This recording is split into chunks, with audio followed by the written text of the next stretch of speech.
Good morning students, welcome to CCS and today we will discuss about endocrine glands.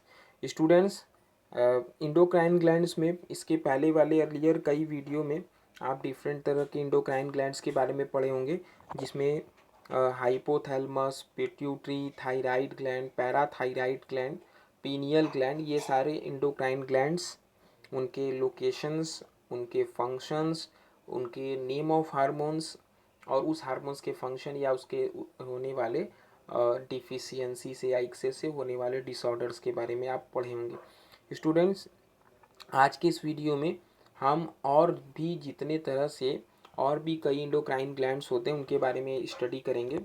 जितने और भी कई endocrine glands होते हैं स्टूडेंट, ये सारे ग्लैंड्स को भी वन बाई वन करके स्टडी करेंगे। आज की इस वीडियो में स्टूडेंट थोड़ा कंसंट्रेट होकर अच्छे तरीके से देखेंगे। कई इंडोक्राइन ग्लैंड्स आपको देखने को मिलेगा और उनके फंक्शंस के बारे में। तो स्टूडेंट, बात करते हैं आज के इस वीडियो के फर्स्ट इंडोक्राइन ग्लैंड से, जिनको थाइमस ग्लैंड कहते हैं। स्टूडेंट, ये जो थाइमस ग्लैंड होती है, इनके लोकेशन, इनके हार्मोन्स, इस हार्मोन्स के फंक्शंस के बारे में हम स्टडी करेंगे। आप स्क्रीन पे देख रहे होंगे स्टूडेंट थाइमस ग्लैंड के बारे में। यहाँ से सारे फीचर, सारे पॉइंट को अच्छे तरीके से नोट कर लेंगे। थाइमस ग्लैंड स्टूडेंट, इनके लोकेशंस कहाँ होते हैं, इस हार्मोन, इनको जैसे कॉमन वर्ड में ये हमारे बॉडी में इम्यूनिटी के लिए रिस्पॉन्सिबल होते हैं, इम्यून सिस्टम प्रोवाइड करते हैं। थाइमस को प्राइमरी लिम्फॉइड ऑर्गन भी कहा जाता है, टी सेल का फॉर्मेशन यहीं पे होता है, हमारे इम्यून सिस्टम का पार्ट है। जैसे कोई भी बेबी, न्यू बॉर्न बेबी है, उसमें थाइमस का साइज लार्ज होता है, लेकिन जैसे जैसे वो बेबी एडल्टहुड की तरफ बढ़ता है तो थाइमस का साइज धीरे धीरे धीरे करके ग्रेजुअली डिक्रीज करता है और एक एडल्ट में निग्लेजिबल अमाउंट में हो जाता है। ये सारे थाइमस ग्लैंड के लिए बड़ा इंपॉर्टेंट प्रॉपर्टीज़ हैं। लोकेशन की बात करें तो dorsal side of the heart and aorta, इनके लोकेशन की बात है कि जो डॉर्सल साइड होती है, हर्ट की dorsal side and the aorta पे हार्मोन्स जो ये रिलीज करते हैं उनको थाइमोसिन हार्मोन्स कहते हैं। इस हार्मोन्स का फंक्शन क्या होता है, रोल जिनको बोलते हैं कि play an important role that development या डेवलप द इम्यून सिस्टम। ये हमारे बॉडी में इम्यूनिटी के लिए रिस्पॉन्सिबल होते हैं, इम्यूनिटी प्रोवाइड करते हैं। इम्यूनिटी का मतलब हमारे बॉडी में जो डिफरेंट तरह के पैथोजन से हमारा बॉडी खुद से प्रोटेक्ट करता है, वो इम्यून सिस्टम के द्वारा होता है, इम्यूनिटी कहते हैं। तो ये इम्यूनिटी हमारे बॉडी में देते हैं। रोल ऑफ थाइमोसिन के बारे में आप पढ़ सकते हैं कि प्रोवाइड सेल मेडिएटेड इम्यूनिटी, जिनको टी सेल इम्यूनिटी भी कहते हैं। Promote production of antibodies, antibody का प्रोडक्शन करते हैं। To provide humoral immunity. Thymus is degenerated in old individuals, old individual में थाइमस धीरे धीरे डीजेनरेट हो जाता है। ये सारे कुछ इंपॉर्टेंट पॉइंट्स होते हैं थाइमस ग्लैंड के लिए। स्टूडेंट, ये सारे पॉइंट्स आप नोट कर लेंगे और अच्छे तरीके से इनके बारे में समझेंगे। स्टूडेंट, नेक्स्ट इंडोक्राइन ग्लैंड और मोस्ट इम्पॉर्टेंट ग्लैंड है adrenal gland. Student, adrenal gland को इमरजेंसी ग्लैंड भी बोलते हैं और इससे रिलेटेड इनके रिलीजमेंट जो हार्मोन्स होती है उनको इमरजेंसी हार्मोन्स कहते हैं। अभी हम इसमें कई सारे फीचर्स पढ़ेंगे। ट्रिपल एफ हार्मोन्स भी कहा जाता है, फियर, फाइट और फ्लाइट हार्मोन्स भी कहते हैं। ये सारी फीचर्स हम पढ़ेंगे स्टूडेंट्स। स्टूडेंट, एड्रीनल ग्लैंड के लोकेशन की बात करें, इनके स्ट्रक्चर की बात करें, तो ये सारी फीचर्स हमको धीरे धीरे सिंपल वे में हमको समझ में आने लगेंगी। स्टूडेंट, अगर हम इनके लोकेशन की बात करें तो इनका location top of the kidney, जो किडनी होती है उसके ऊपर हम देखेंगे तो हमको कैप लाइक स्ट्रक्चर दिखाई पड़ती है, जिनको एड्रीनल ग्लैंड कहते हैं। इनके लोकेशन की बात अगर आप पढ़ रहे हैं स्क्रीन पे, तो anterior part of the each kidney और composed of two type of tissues, centrally located adrenal medulla और outer side tissue called adrenal cortex। Students, अगर हम एड्रिनल ग्लैंड के स्ट्रक्चर को देखते हैं तो हमको इसमें दो पार्ट्स दिखाई पड़ते हैं। एड्रिनल कॉर्टेक्स जो पेरीफेरी साइड बाहर की तरफ होते हैं उनको एड्रिनल कॉर्टेक्स कहते हैं, और जो सेंट्रल वाले पार्ट्स होती हैं उनको एड्रिनल मेडुला कहते हैं। और ये दोनों ही सेपरेट इंडिविजुअल, मतलब अपने अपने हार्मोन सीक्रेट करते हैं। आप फिगर पे भी देख के कुछ पॉइंट समझ सकते हैं। जैसे कि स्टूडेंट देख रहे हैं आप, एडिनल ग्लैंड, एडिनल मेडुला और एडिनल कॉर्टेक्स, दो पार्ट में डिफ्रेंशिएट होती है। जो एडिनल मेडुला होती है स्टूडेंट, इनके दो हार्मोन्स होते हैं, एड्रेनलिन, इनको एड्रेनलिन और इपिनेफ्रिन भी कहते हैं, और सेकंड होता है नॉर एड्रेलिन या नॉर इफिनेफ्रिन कहते हैं। और जो एड्रिनल कॉर्टेक्स होते हैं स्टूडेंट, इनको कॉर्टिकॉइड्स कहते हैं, कॉर्टिकल सेल्स के बने होते हैं, इनको कॉर्टिकॉइड्स कहते हैं। ACTH इनके कंट्रोल करने के पिट्यूटरी के द्वारा हार्मोन्स होते हैं, जिनको एड्रीनो कॉर्टिकोट्रोफिन हार्मोन्स कहते हैं। स्टूडेंट्स, ये कॉर्टिकॉइड्स जो होते हैं, आगे फर्दर हम अभी इसी वीडियो में देखेंगे तो हमको पता चलेगा तीन तरह के कॉर्टिकॉइड्स होते हैं, हार्मोन्स होते हैं, या इनके हम कहेंगे जैसे फर्दर थ्री नेम होते हैं, मिनरलो कॉर्टिकॉइड्स, ग्लूकोकॉर्टिकॉइड्स और सेक्स कॉर्टिकॉइड्स।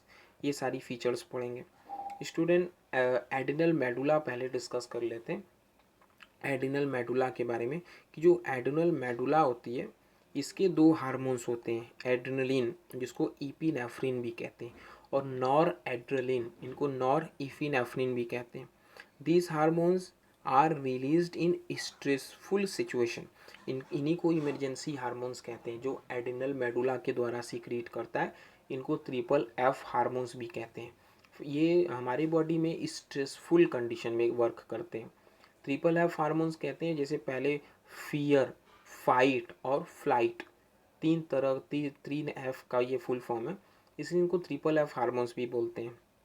ये हमारे बॉडी में स्ट्रेसफुल सिचुएशन में काम में आते हैं, इसलिए इनको इमरजेंसी हार्मोन्स भी कहते हैं, जो कि फाइट और फ्लाइट के लिए हमारे लिए रिस्पॉन्सिबल होती है।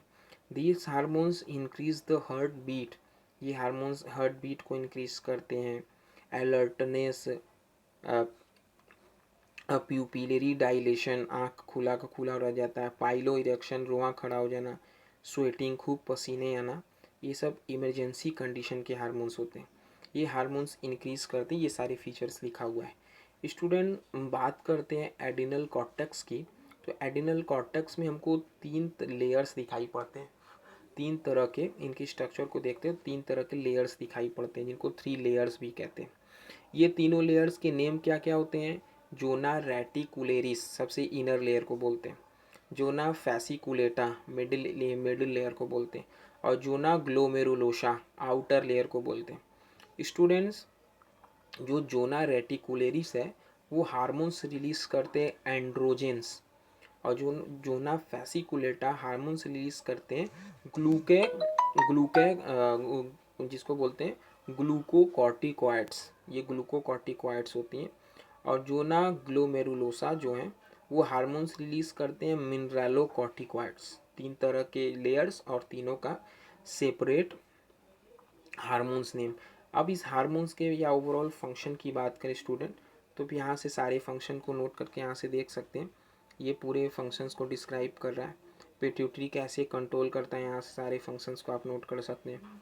लॉन्ग टर्म स्ट्रेस, मिनरलोकॉर्टिकॉइड्स, ये मिनरलोकॉर्टिकॉइड्स के फंक्शन आप स्क्रीन पे देख रहे हैं राइट साइड में, कि retention of sodium ion water bye kidney, increase blood volume of sugar blood sugar, glucocorticoids protein and fat breakdown and converted into glucose leading to increased blood sugar level, ये सारी features लिखे हुए हैं students. ये ऊपर आप जो figure देख रहे हैं, ये पिट्यूटरी कैसे कंट्रोल करता है ACTH हार्मोन्स के थ्रू। ACTH का इसको बोलते हैं एडिनो कॉर्टिकोट्रोफिन हार्मोन्स, ये एडिनल कॉर्टेक्स पे वर्क करता है, जो कि मिनरलोकॉर्टिकॉइड ग्लूकोकॉर्टिकॉइड से वर्क करते हैं। ये उनके एक्शन के लिए है कि किस तरह पिट्यूटरी ग्लैंड एडिनल कॉर्टेक्स को और एडिनल मेडुला को कैसे कंट्रोल करते हैं। स्टूडेंट, नेक्स्ट इंडोक्राइन ग्लैंड होती है पेनक्रियास। पेनक्रियास को स्टूडेंट हेट्रोक्राइन ग्लैंड भी बोलते हैं, हेट्रोक्राइन ग्लैंड या मिक्सोक्राइन ग्लैंड भी बोल सकते हैं, क्योंकि ये इनमें दो तरह के पार्ट्स होते हैं, एक्सोक्राइन प्रॉपर्टी भी रखते हैं और इंडोक्राइन प्रॉपर्टी भी रखते हैं। इनके लोकेशन की बात करें स्टूडेंट, तो आप यहाँ से नोट कर सकते हैं, the pancreas is flattened organ lie in the abdomen posterior and slightly inferior the stomach.